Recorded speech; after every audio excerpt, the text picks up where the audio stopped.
In this lecture, we are going to see the combined effect of twisting moment and the bending moment. In most of the cases, the shaft transmits power, so the shaft is subjected to some twisting moment, and the shaft carries some pulley or gear. So because of the pulley or gear, the shaft is subjected to a transverse force. So in most of the cases, the shaft is subjected to both twisting moment and bending moment. According to the maximum shear stress theory, we know that the tau maximum, that is tau resultant, is equal to half root of sigma b square plus 4 tau square. So here sigma b is the bending stress and tau is the shear stress. And we know that for solid shaft, sigma b is 32 mb divided by pi d cube. Here mb is the maximum bending moment. And in the case of tau, that is shear stress, it is 16 mt divided by pi d cube. Okay, so we can substitute the values, and in the left side you have tau max. So that is 16 Te divided by pi d cube. Here Te is the equivalent torque. Okay, so that is equal to 16 divided by pi d cube root of mb square plus mt square. Okay, further you can cancel 16 pi d cube and pi d cube. Then finally you will get T equivalent is equal to root of mb square plus mt square. Okay, so here the T equivalent is further equal to pi divided by 16 tau allowable into d cube. Okay, so here tau allowable is the allowable stress, that is the material property, and this d is equal to the diameter of the shaft. So this is how we have to calculate the diameter of the shaft for combined twisting moment. And in the case of hollow shaft subjected to bending, torsion and axial load, this is the equation in the data book page number 7.21. So it is dO cube, that is outer diameter cube, is equal to 16 divided by pi tau 1 minus di by dO power 4 root of kb mb plus alpha p dO divided by 8 1 plus di square plus dO square the whole square. So here the tau is the allowable shear stress, di is the inner diameter in the case of hollow shaft, and dO is the outer diameter. Kb is the combined shock and fatigue factor for mb. So it is just like the stress concentration factor, here it is combined shock and fatigue factor in the case of mb. So if the kb is given in the problem, then we have to multiply it with the mb value. Then alpha is the column action factor. So for tensile load it is 1, and for L by R, that is length by radius less than 115, then this is the equation to calculate the alpha. And in the case of L by R is greater than 115, then this is the equation for calculating alpha. So here sigma y is the yield strength, then N is the end condition. So it is based on the end condition, whether it is hinged or whether it is fixed. Then E is the Young's modulus, L is the length, and R is the radius. Then here Kt mt the whole square, and Kt is the combined shock and fatigue factor for mt. So this is for torque, and mt is the maximum torque to be transmitted. In the case of solid shaft, then di is equal to 0. So we can put di is equal to 0. So if there is no axial load is acting, then P is equal to 0. So if you substitute P is equal to 0 and dA is equal to 0, then you will get d cube, that is equal to, the outer diameter is the diameter for solid shaft. So d cube is equal to 16 divided by pi into tau root of kb mb. So here it is 0. So it is kb mb the whole square plus kt mt the whole square. So this is the same equation what I have given. So Te is equal to pi by 16 tau into d cube. Further we can substitute Te is equal to root of mb square plus mt square. So in our subject we are going to use this equation because we are not going to consider any axial load. So we are going to follow this equation in the case of combined bending and torsion to calculate the diameter of the shaft. And these are all the various factors for bending and torsion, KB and KT. So these data are available in page number 7.21. So for gradually applied load, KB is 1 and KT is 1. For suddenly applied load, KB we can select in between 1.5 to 2. Similarly, KT is 1.5 to 2. So similarly for revolving shaft and stationary shaft, we have different KB and KT value. So if these loading conditions are given in the problem, then we can select the KB and KT value accordingly. So if the loading conditions are not given, then you can assume that KB is equal to 1 and KT is equal to 1. So the design procedure. So from the second CO, for each and every problem we have to follow some design procedures. So the first point is calculation of bending moment. And the second one is calculation of torque. So after calculating bending moment and torque, then we can use the equation and we can find out the diameter, that is d cube is equal to 16 divided by tau allowable. So this is not yield, it is allowable, root of KB MB the whole square. So KB is the correction factor and MB is the maximum bending moment, plus KT MT the whole square, MT is the maximum torque. So tau allowable, it is not yield stress, and we know that the allowable stress is equal to yield stress divided by factor of safety. So tau y divided by n, and this n can be assumed in between 2 to 4. Okay, so tau allowable is equal to tau y divided by n, and n can be assumed in between 2 to 4. In some cases, the material property will not be given in the problem. So we have to take the material properties from the page number 1.9. So they will give the material, and we have to select the material properties accordingly. So for example, I have considered a material of C45 steel. Okay. So if you take page number 1.9, you can see this chart, and in this chart you can select C45. Okay. So for C45, the yield strength, here you can see the yield strength in kgf per mm square. Okay. So the yield strength sigma y is 36 kgf per mm square. Okay. So be clear about it. For C45, sigma y is 36 kgf per mm square. Okay. So to convert kgf into Newton, actually we have to multiply 9.81. So for simplicity, I have multiplied 10. So it is 360 Newton per mm square. So this is sigma y for the C45 steel. And by using the maximum shear theory, we know that tau y is equal to sigma y divided by 2. So sigma y is 360 divided by 2. You will get tau y is equal to 180 Newton per mm square. And in the equation, we have to use the tau allowable value, not the tau yield value.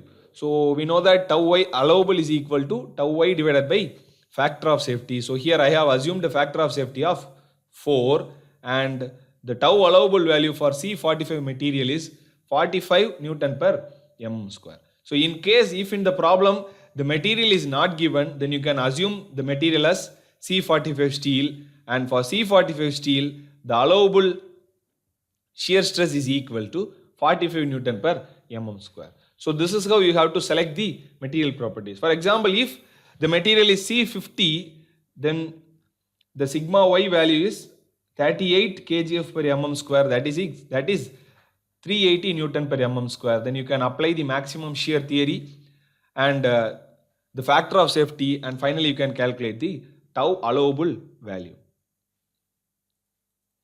So we'll start with a simple problem. A solid circular shaft is subjected to a bending moment of 3000 Newton meter and a torque of 10,000 Newton meter. The shaft is made of 45 C8 steel having yield stress of 1000 megapascal. So this is sigma y, not tau y. Okay, so this is sigma y. Assume a factor of safety of 6. Determine the diameter of the shaft. So write the given data. The MB, the maximum bending moment, it is given as 3000 Newton meter. That is 3000 into 10 power 3 Newton mm. Then MT is equal to 10,000 Newton meter. That is 10,000 into 10 power 3 Newton mm. Then sigma y is equal to 1000 megapascal. That is equal to 1000 Newton per mm square. And N is equal to 6. So we have to find the diameter of the shaft. So here in this problem, the shaft is subjected to both bending and twisting moment. So this comes under case 3, that is combined bending and shear stress equations. So the equation for case 3, that is combined bending and shear, is d cube is equal to 16 divided by pi tau allowable root of kb mb the whole square plus kt mt the whole square. So this equation is in the page number 7.21, and in that equation you just substitute dA is equal to 0 and P is equal to 0. Okay, so you will get this equation. So we can substitute that. MB value it is given and the load conditions are not given. Okay, so I am going to assume that KB is equal to 1 and KT is equal to 1. And in the problem, the sigma y value is given as 1000. So as I told earlier, by using maximum shear theory, tau y is equal to sigma y divided by 2, that is 1000 divided by 2, that is 500 Newton per mm square. So this is tau y.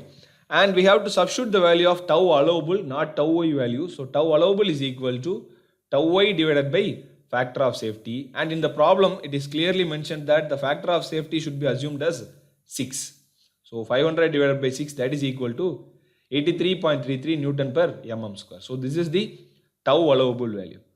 We can substitute that in the equation. Tau allowable is 83.33. MB I have substituted and MT it is given in the problem, so I have substituted it.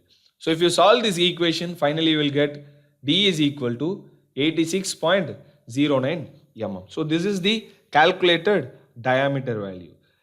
As I told in the previous class, we have to standardize the shaft diameter by using R20 series. So the calculated diameter is 86. So it comes under the second one. So you can multiply 10 with this.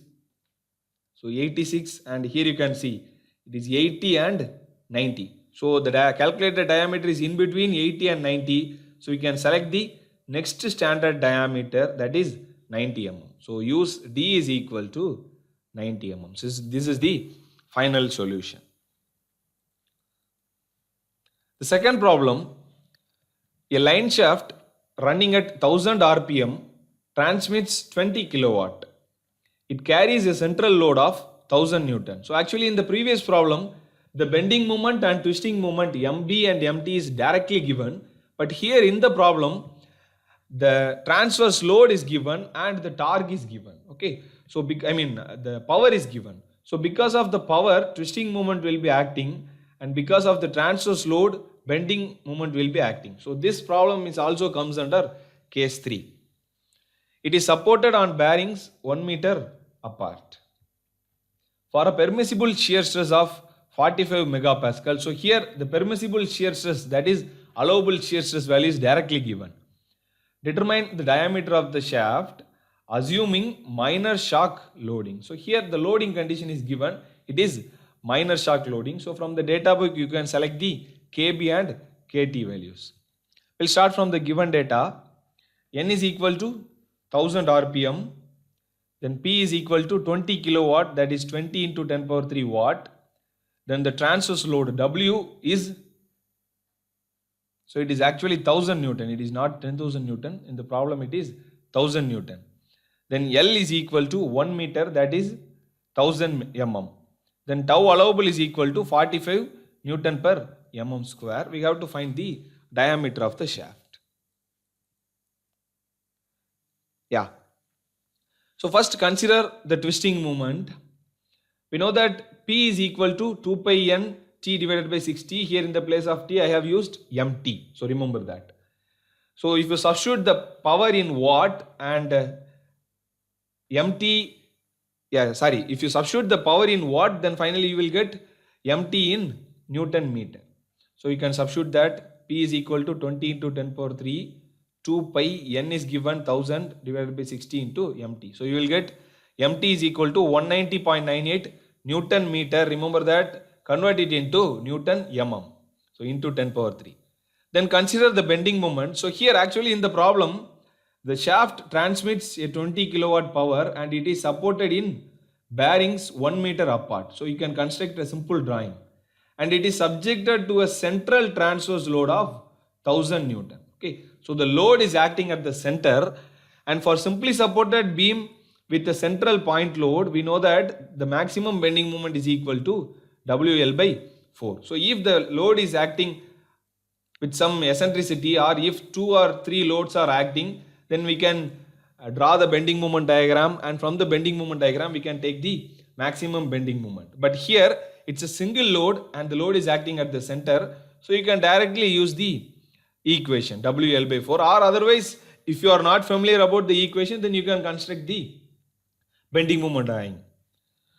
And here W is 1000, L is 1000 divided by 4, that is equal to 250 into 10 power 3 Newton mm. So now I have calculated the torque and the bending moment. Then the loading. So in the problem it is mentioned that the shaft is subjected to minor shock loading. Okay, so this is the table from 7.21, and you can see for minor shock loading, the KB is between 1.5 to 2 and the KT is in between 1 to 1.5. So I am going to assume a KB value of 1.75 and a KT value of 1.25, in between 1 to 1.5. So you can assume in between 1 to 1.5. Any values you can assume it. So now we can substitute everything in this equation. So the equation is d cube is equal to pi by tau. In the problem, tau is given as 45, so I have substituted it. And KB is 1.75. This is MB, what we have calculated. It is 250 into 10 power 3. Then KT is 1.25 and MT is 190.98 into 10 power 3 the whole square. So if you solve this equation, finally you will get D is equal to 38.35 mm. Now we have to standardize this diameter. You can refer the R20 series from page number 7.20. So you can see, yeah. So 38 is in between 35.5 and 40. So I am going to select the next standard diameter, that is D is equal to 40 mm. Okay. So in the first problem, the bending moment and twisting moment is directly given. So you can directly use the equation to find the diameter. In the second problem, the power and the transverse load is given. So by using the power, we have to calculate the torque, and by using the transverse load, we have to calculate the bending moment. So after calculating the bending moment and torque, we can substitute everything in the equation. Remember that in the second problem, the loading condition is given, that is minor shock loading. So we have to take the KB and KT value from the data book, and finally we have to standardize the calculated diameter value. So the first tutorial problem, a cylindrical shaft made of yield strength 700 megapascal. So this is sigma y, is subjected to static loads considering of a bending moment of 10 kilonewton meter and a torsional moment of 30 kilonewton meter. Determine the diameter of the shaft assuming a factor of safety of 2. Okay, so MB is 10 kilonewton, that is 10 into 10 power 3 Newton meter you will get. So it is 10 into 10 power 6 Newton mm. MT is 30 into 10 power 6 Newton mm. Sigma y is given. So the problem is like the first problem. Okay, so from the sigma y we have to calculate the tau y, and from the tau y using factor of safety we have to calculate the tau allowable, and the factor of safety is given as 2. And the standardized diameter is D is equal to 100 mm. So you can verify the solution. Then the second problem, a shaft of 30 kilowatt 710 rpm motor is supported in bearings 500 mm apart. So power is 30 kilowatt, 30 into 10 power 3 watt, and speed is 710 rpm. The length of the shaft is 500 mm. It is subjected to a central transverse load of 10 kilonewton. So like the second problem, second class work problem, the shaft transmits power of 30 kilowatt and it is subjected to a central point load of 10 kilonewton, that is 10,000 Newton. Okay. So the overall length is 500 mm. Since the load is acting at the center, then we can use the WL/4 equation to find the bending moment, and you can use the power equation to find the torque. So after calculating the torque and the bending moment, the shaft is subjected to minor shock loading. Okay, so you can refer the table from 7.21 and you can take the value of kb and kt accordingly, and the tau allowable is given, so permissible stress is directly given, so you can use the values, and finally you can substitute everything in the equation and you can find out the diameter value. So the calculated standard diameter value is d is equal to 71 mm. So you can verify your solution.